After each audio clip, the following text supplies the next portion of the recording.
Alright, I haven't posted in a while. I've made some videos, but nothing really great to post. So I just wanted to give y'all an update. Been working on a lot of projects, but closing in on this Cj5.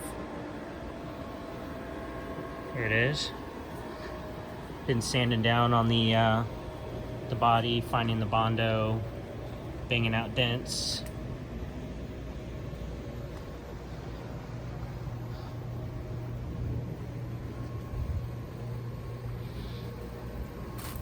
Got this front fender replaced.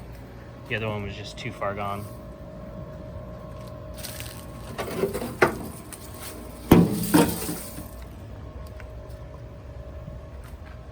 Really rusty.